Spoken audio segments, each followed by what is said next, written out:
ચાલો બાળકો નમસ્કાર.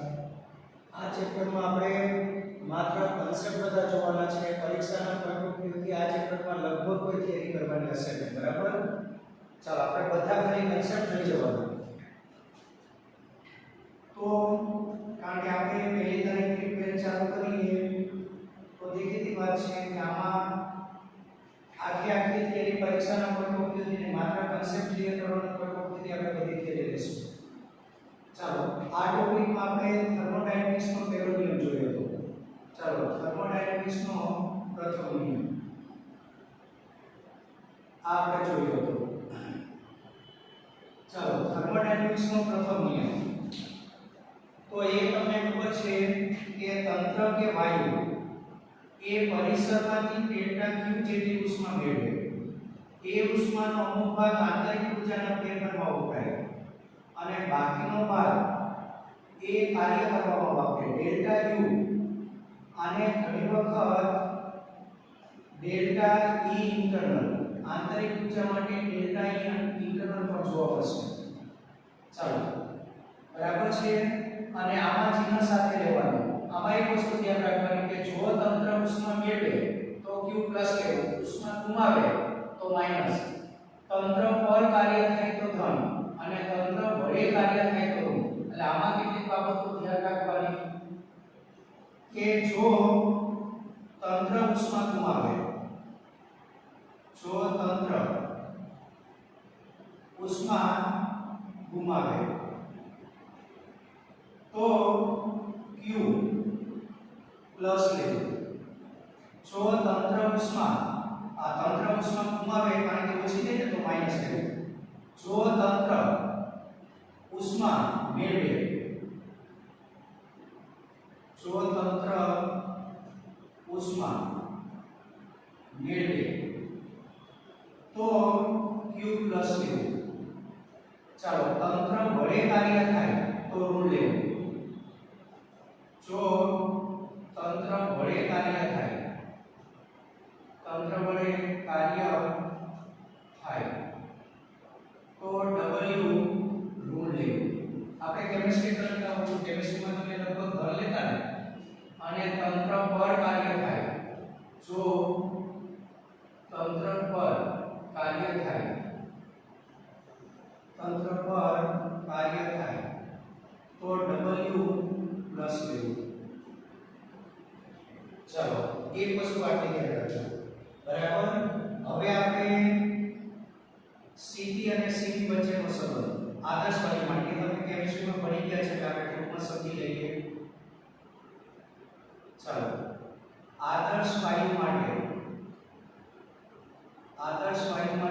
Cp અને Cv વચ્ચેનો સંબંધ, Cp અને Cv વચ્ચેનો સંબંધ. તો એ સંબંધ આપણને ખબર છે, બરાબર? ચાલો આદર્શ વાયુ માટે Cp અને Cv વચ્ચેનો સંબંધ, એ સંબંધ આપણને ખબર છે. ચાલો પેલું Cp તો Cv બરાબર F/2. આ તમે જ્યારે Cp - Cv બરાબર આ સંબંધ આવ્યો ત્યારે તમને આ બધા સૂત્ર આવેલા હશે, બરાબર? અને Cp F/2 પ્લસ R, જ્યાં F એ મુક્તતાના અંશો કહેવાય, એ મુક્તતાના અંશો કહેવાય. 13મા ચેપ્ટરમાં આવશે. એક પરમાણુ વાયુ હોય તો F3, દ્વિપરમાણુ વાયુ અને રિજિડ રોટેટર હોય તો F5 અને દ્વિપરમાણુ વાયુ અને રિજિડ રોટેટર હોય તો ચાલો એટલે દ્વિપરમાણુ વાયુ અને બધા જ પ્રકારની ગતિ શક્ય હોય તો F7. ચાલો પછી Cp Cv બરાબર R. ખાલી આ કન્સેપ્ટ યાદ રાખવાના છે, બરાબર? કારણ કે આપણે જો કાલથી ક્લાસ ચાલુ કરવું હોય તો આમાં બધી વસ્તુ આપણે ડિટેલમાં જોઈ શક્ય નહીં બને. ચાલો પછી આનો ગુણોત્તર Cp/Cv = gamma. હવે યાદ રાખવાનું કે જો परमाणु वायु હોય, જો એક પરમાણુ વાયુ હોય, એક પરમાણુ વાયુ, ચાલો એક પરમાણુ વાયુ માટે આપણને ખબર છે કે એમાં અહીંયા તમે જુઓ એક પરમાણુ વાયુ માટે મુક્તતાના અંશો 3 હોય, 3. તો જો અહીંયા આપણે 3 લઈએ તો અહીંયા આપણે 3 લઈએ તો 2 લસા આવે, એટલે 3 ને 2 5 5/2, એટલે સીધી તમારું આવે 5/2 અને સીધી આવે ચાલો 1 3 એટલે 3r/2 બરાબર. આ 5r/2 આપણે આમાં બાજુમાં સમજી લઈએ. ધારો કે એક પરમાણુ વાયુ હોય તો એના માટે મુક્તતાના અંશો 3 હોય. તો હવે તમારું Cp કેટલું આવે? Cp ચાલો 1 3 એટલે 3r/2 પ્લસ r, લસા 2 આવે એટલે 2 ને 3 5 5r/2 અને Cd કેટલું આવે? તો ચાલો 3r/2 આનો ગુણોત્તર લેશો તો r કેન્સલ થઈ જાય, 2 કેન્સલ થઈ જાય, અંશમાં Cp છે એટલે અંશમાં 5 અને નીચે 3 તો 2 માં 5/3 આવે. જો દ્વિપરમાણિક રિજિડ રોટેટર હોય, દ્વિપરમાણિક રિજિડ રોટેટર,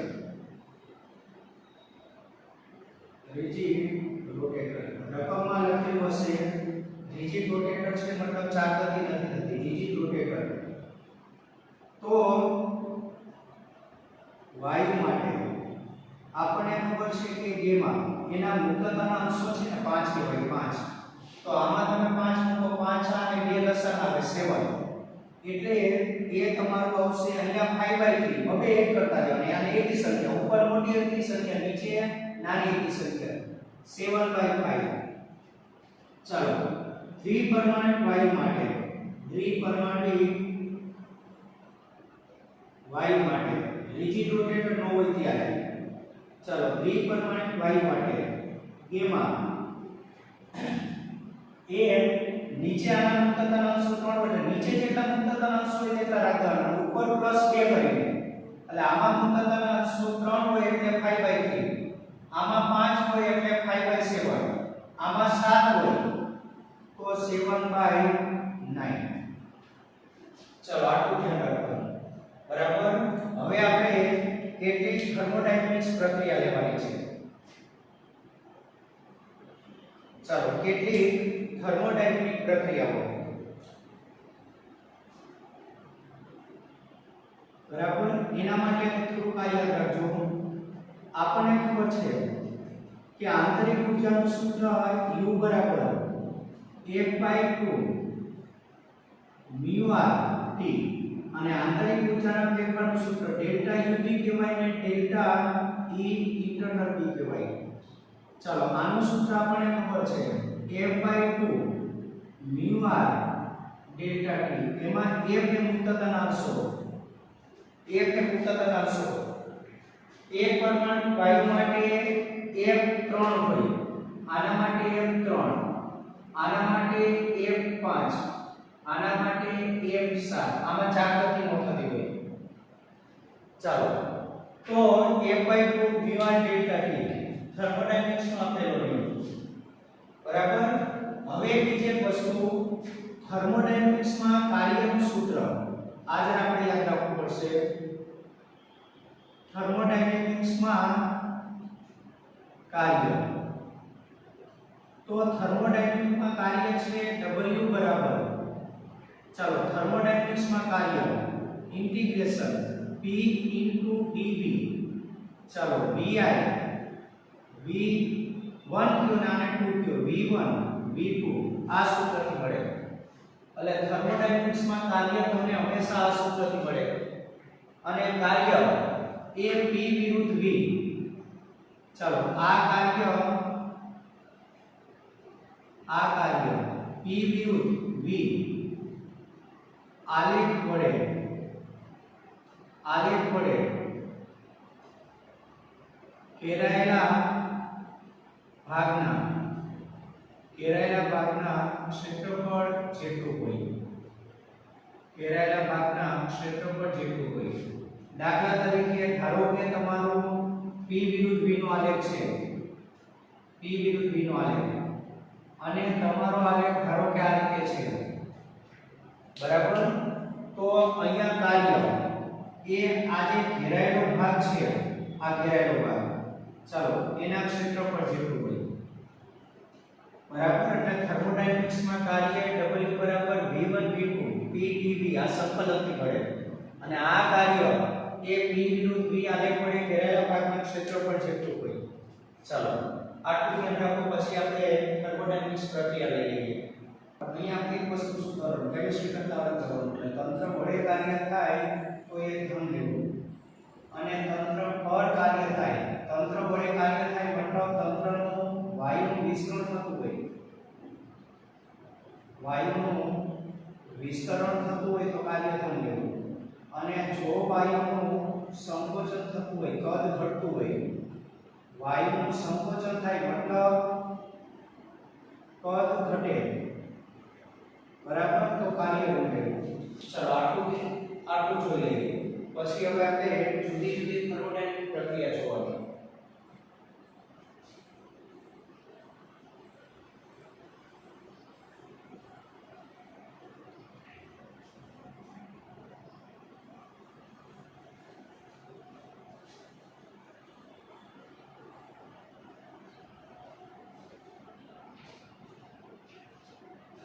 ચાલો હવે આપણે કેટલીક થર્મોડાયનેમિક પ્રક્રિયા જોઈએ, તો એમાં આપણે જે સૂત્રની જરૂર છે એ સૂત્ર અહીંયા ક્લિયર પર લખી દો.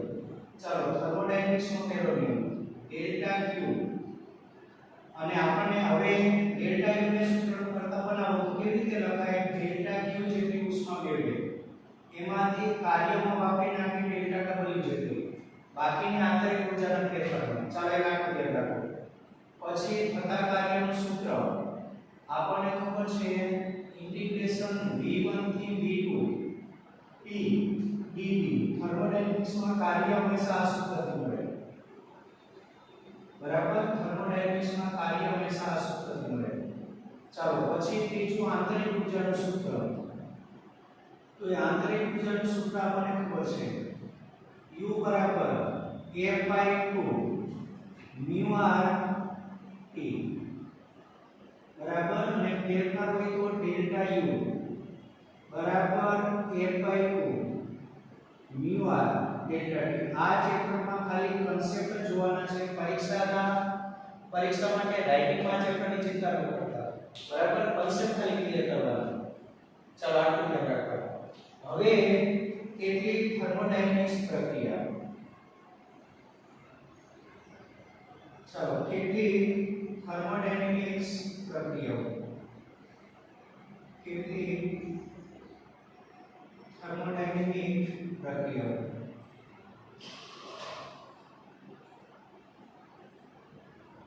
ચાલો બરાબર, આમાં બધા સૂત્ર આપણે કોડે કરશું. ચાલો અહીંયા આપણે વિભાગ પાડશું. ચાલો કેટલીક થર્મોડાયનેમિક્સ પ્રક્રિયાઓ, બરાબર.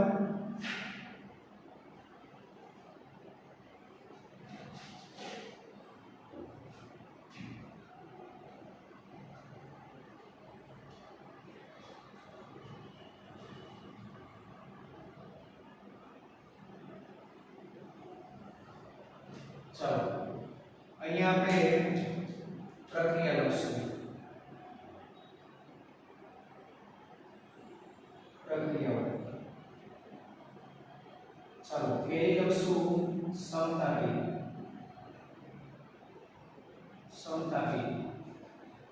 બીજી લખશું સંકર. ચાલો સંકર, સમદાબ અને સમોષ્મી અને સમોષ્મી, બરાબર.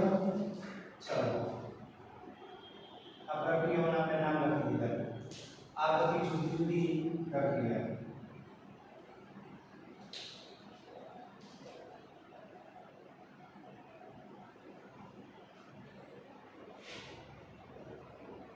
चलो व्यवस्थित આપણે આ કોષ્ટક ખાસ યાદ રાખવાનું બરાબર ચલો સમતાપી સમકર સમતા અને સમઉષ્મી પ્રક્રિયા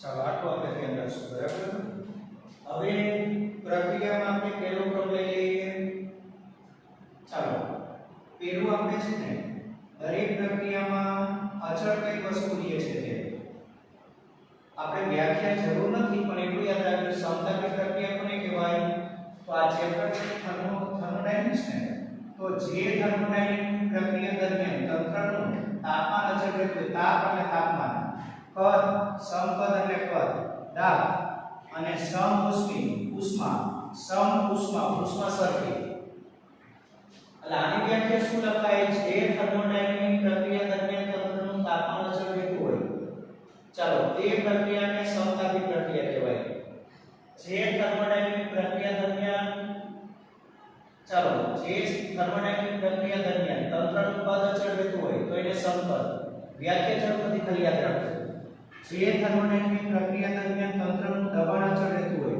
તો એને સમતા પ્રક્રિયા અને ઉષ્મા અચળ રહેતી હોય તો એને સમઉષ્મી પ્રક્રિયા કહેવાય ચાલો હવે આમાં અચળ શું લે છે તો આપણને ખબર છે કે આમાં છે ને તાપમાન અચળ રહે અને જે વસ્તુ અચળ હોય એનો ફેરફાર શૂન્ય તાપમાન અચળ તો તાપમાનનો ફેરફાર શૂન્ય અને તાપમાનનો ફેરફાર શૂન્ય હોય તો આંતરિક ઊર્જા નહીં બદલાય બરાબર ચાલો સમકદ તો આમાં એનું કદ અચળ રહે છે અને કદ અચળ રહેશે તો કદનો ફેરફાર 0 ચાલો આમાં દબાણ અચળ રહે છે આમાં દબાણ અચળ બરાબર તો દબાણનો ફેરફાર 0 ચાલો આમાં તંત્રની ઉષ્મા બદલાશે નહીં તંત્રની ઉષ્મા અચળ રહેશે તો ઉષ્માનો ફેરફાર 0 હશે બરાબર ચાલો પહેલી વસ્તુ આ ધ્યાન રાખશું બીજું ચાલો બીજી વસ્તુમાં આપણે શું કરશું હવે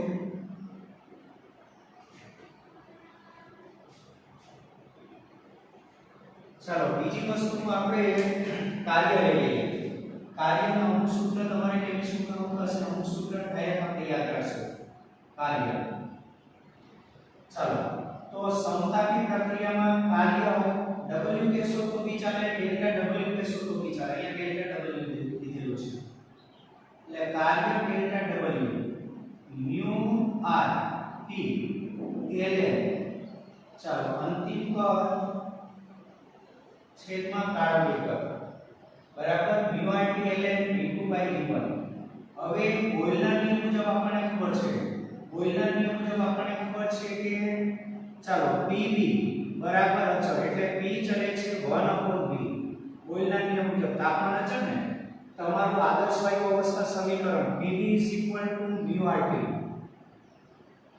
બરાબર એમાં આ બી અચળ આ તો આપણે છેક સુધી અચળ રાખવાનું તાપમાન બી અચળ એટલે p ચલે છે 1/v તો કદ અને દબાણ વચ્ચે વ્યસ્ત ચલોનો સંબંધ એટલે અહીંયા v2/v1 હોય તો દબાણ માટે p1/v2 એટલે mu RT ln p1/p2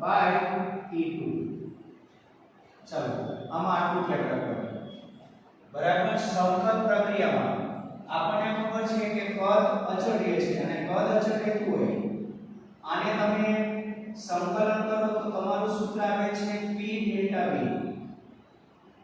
આને તમે સંકલનની હદ આપી દેશો આને તમે જો સંકલન કરો તો શું લખાય w બરાબર ચાલો w બરાબર ધારો કે p અચળ હોય બરાબર એટલે અહીંયા જોઈએ ચાલશે ખ્યાલ આવી જશે સમકદ પ્રક્રિયા એટલે કદનો ફેરફાર 0 તો કાર્ય 0 એટલે આ સમકદ પ્રક્રિયામાં કોઈ કાર્ય ન થાય ચાલો સમતા પ્રક્રિયામાં કાર્ય એ આ સૂત્રથી મળશે અને સમતા પ્રક્રિયામાં આપણને ખબર છે કે દબાણ અચળ તો એ બહાર આવી જાય બરાબર દબાણ અચળ તો એ બહાર આવી જાય એટલે બાકી રહેશે dv અને v1 થી v2 dv નું સંકલન v અને એની હદ આપશું v1 થી v2 ચાલો એટલે p હદ આપી દો v2 v1 બરાબર એટલે આમાં કાર્યનું સૂત્ર છે ડેલ્ટા W બરાબર P V2 V1. ચાલો આમાં કાર્યનું સૂત્ર આપણે યાદ રાખશું ડેલ્ટા W આ સૂત્ર છે μr T2 T1 upon 1 gamma અને gamma તમને હમણાં મેં સમજાવેલું છે બરાબર એક પરમાણુ વાયુ હોય તો gamma તમને રકમમાં gamma મેજોરિટી આપેલો છે વાયુ હોય તો આપણને ખબર છે એક પરમાણુ વાયુ હોય તો જે એક પરમાણુ વાયુ માટે મુક્તતાના અંશ હોય તે નીચે લેવાય જે એક પરમાણુ પદ છે તે નીચે લેવાય અને ઉપર શું કરવાનું m+2 ઉપર આ કરવાનું બરાબર એટલે એક પરમાણુ વાયુ હોય તો 3 ઉપર 5 દ્વિપરમાણુ રિજિડ રોટેટર હોય તો 7/5 અને દ્વિપરમાણુ વાયુ અને રિજિડ રોટેટર શબ્દનો ઉલ્લેખ ન હોય તો નીચે 7 ઉપર 9 9/7. ચાલો હવે તમે આ સૂત્ર પરથી જઈ શકો આમાં Pv μRT એટલે μRT એટલે આ તમારું પદ છે તો અહીંયા જો T1 મૂકશો તો અહીંયા 1 મુકાઈ જશે અહીંયા T2 મૂકશો તો અહીંયા 2 મુકાઈ જશે એટલે હવે બાદબાકી કરો આના પરથી બે સમીકરણ મળે P1 V1 μR T1 અને બીજું મળશે P2 V2 μR T2. ચાલો હવે આમાંથી આ બાદ કરો એટલે μR કોમન નીકળે T2 T1 તો આ બાજુ P2 V2 ચાલો P2 V2 P1 V1 upon 1 gamma. ચાલો બીજું એક આ સૂત્ર યાદ રાખશું કાર્ય માટેનું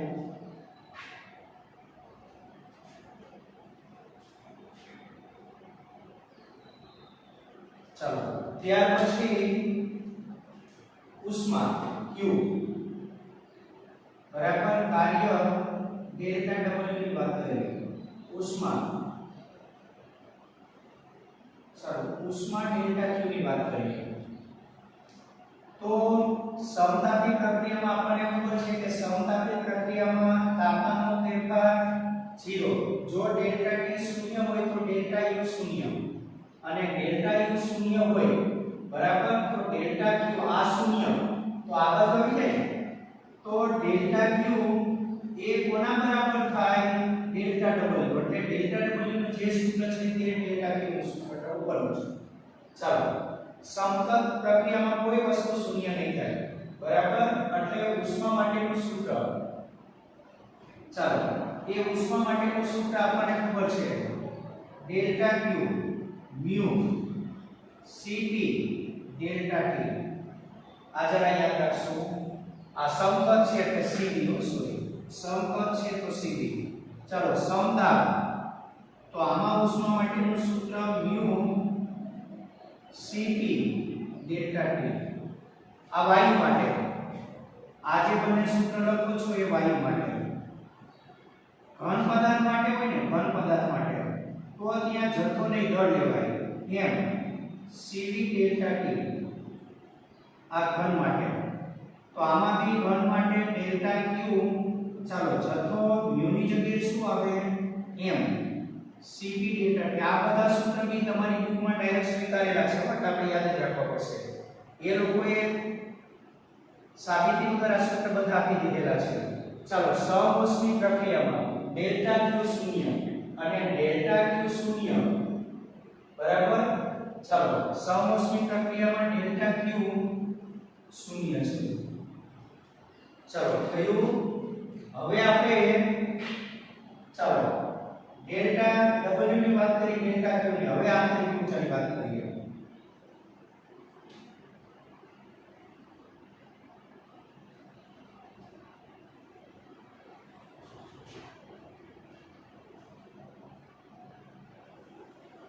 ચાલો આંતરિક ઊર્જાની વાત કરીએ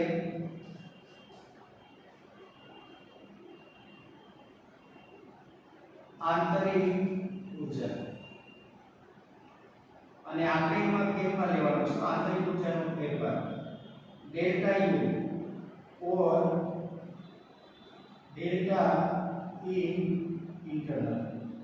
ચાલો હવે આપણને ખબર છે કે આમાં ડેલ્ટા T શૂન્ય આ ડેલ્ટા T શૂન્ય છે તો આંતરિક ઊર્જાનો ફેરફાર P શૂન્ય એટલે આમાં આંતરિક ઊર્જાનો ફેરફાર શૂન્ય આવે.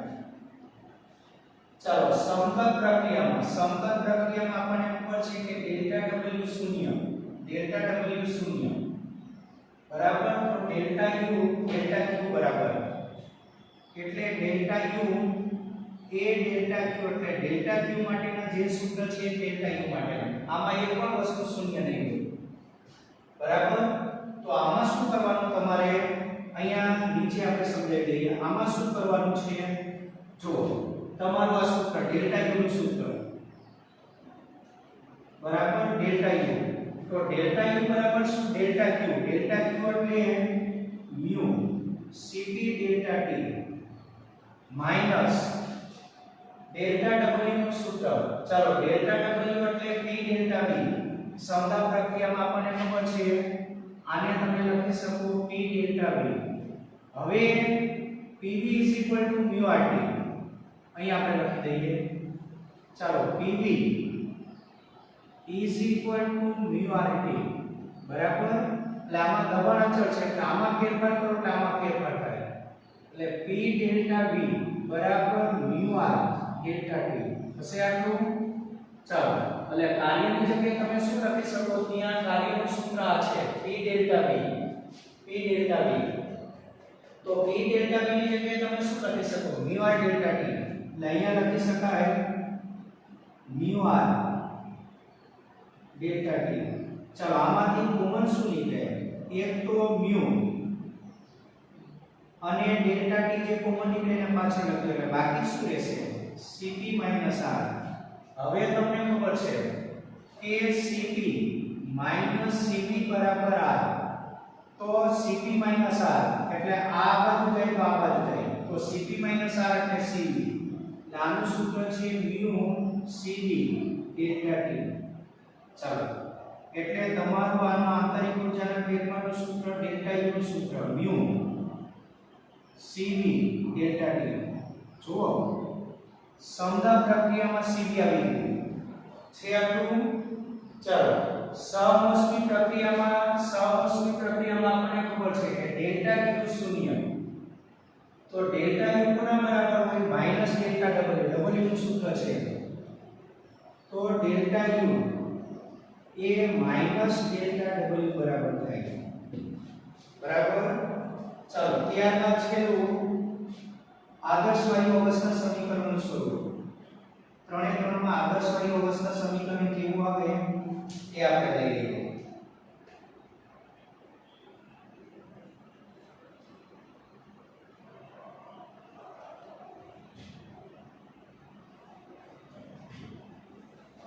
ચાલો ત્રણે ત્રણમાં આદર્શ વાયુ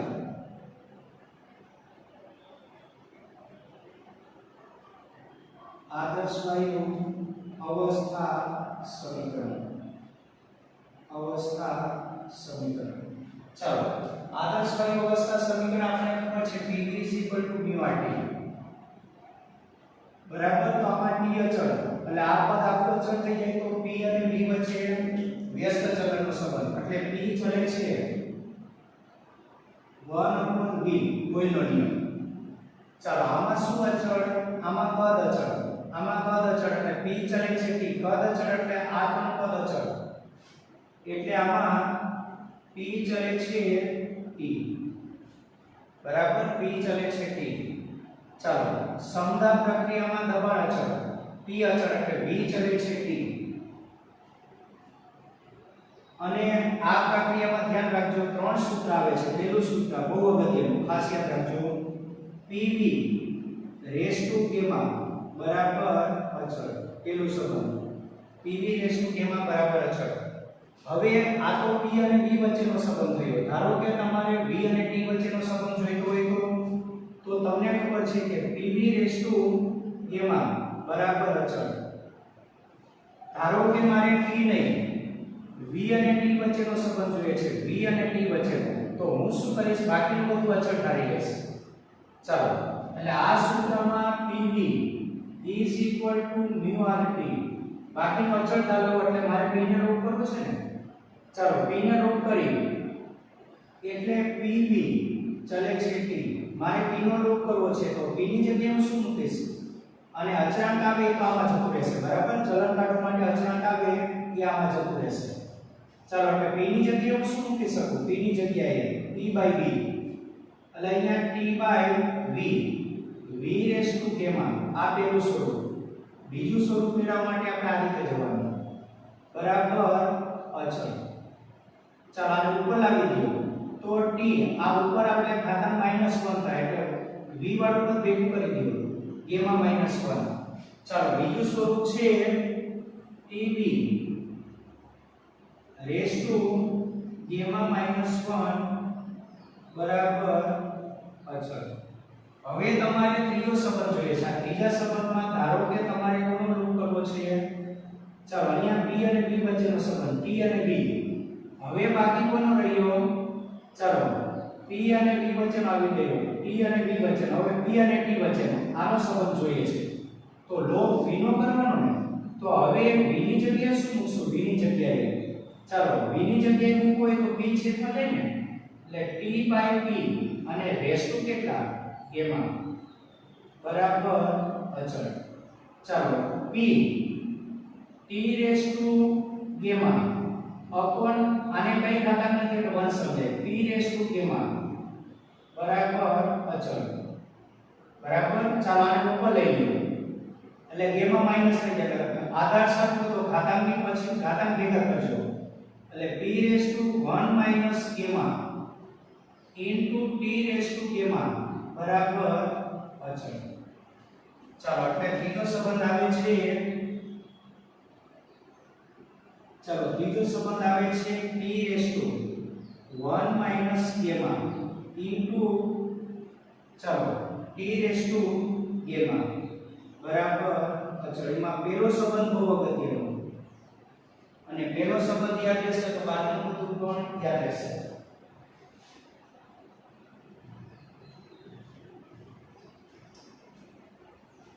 ચાલો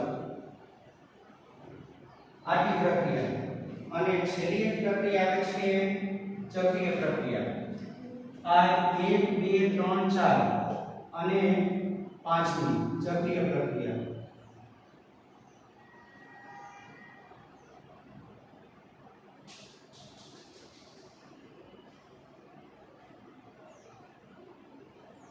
ચાલો ચક્રીય પ્રક્રિયા કોને કહેવાય તો આપણને ખબર છે ધારો કે p વિરુદ્ધ v ચક્રીય પ્રક્રિયા એટલે વર્તુળ રચાયું જરૂર નથી ધારો કે તંત્ર પ્રારંભિક અવસ્થા p1 v1 માં છે બરાબર તમે એને ચાલો જુદી જુદી પ્રક્રિયા દ્વારા અંતિમ સ્થિતિ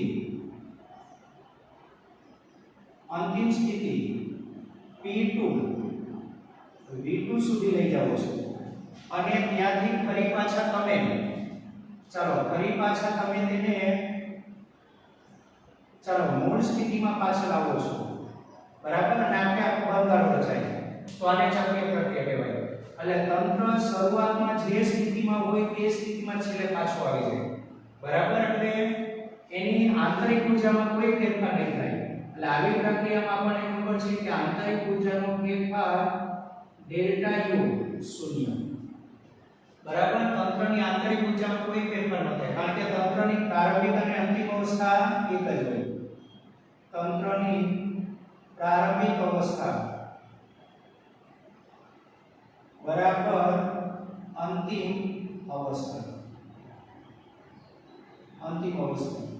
બંને એક જ હોય બરાબર બંને અવસ્થા એક જ હોય એટલે અહીંયા ડેલ્ટા U શૂન્ય ચાલો ડેલ્ટા U શૂન્ય છે બીજું આંતરિક ઊર્જાનો ફેરફાર શૂન્ય છે અને ડેલ્ટા U શૂન્ય હોય ચાલો ડેલ્ટા U શૂન્ય હોય બરાબર તો ડેલ્ટા Q એ ડેલ્ટા W બરાબર એટલે એને મેળવેલી બધી ઉષ્મા એ થતા કાર્યમાં વપરાય જાય મેળવેલી બધી ઉષ્મા એ થતા કાર્યમાં વપરાય જાય ચાલો અહીં થતું કાર્ય એ ઘેરાયેલા ભાગના ક્ષેત્રફળ જેટલું હોય અહીં થતું કાર્ય એ ઘેરાયેલા ભાગના ક્ષેત્રફળ જેટલું હોય ચાલો અહીં થતું કાર્ય, અહીં થતું કાર્ય એ ઘેરાયેલા ભાગના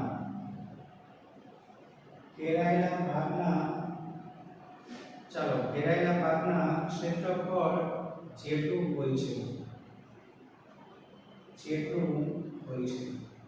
બરાબર। હવે એક વસ્તુ ધ્યાન રાખજો કે સમઘડી જુઓ, તમે આ જુઓ સમઘડી છે, જુઓ આ તીર જુઓ ક્લોકવાઇઝ સમઘડી, ઘડિયાળ આપણને ખબર છે 12 3 6 ને 9 12 પછી 3 બરાબર। એટલે સમઘડી દિશા, એરો સમઘડી દિશામાં હોય એરો, ચાલો એટલે એરો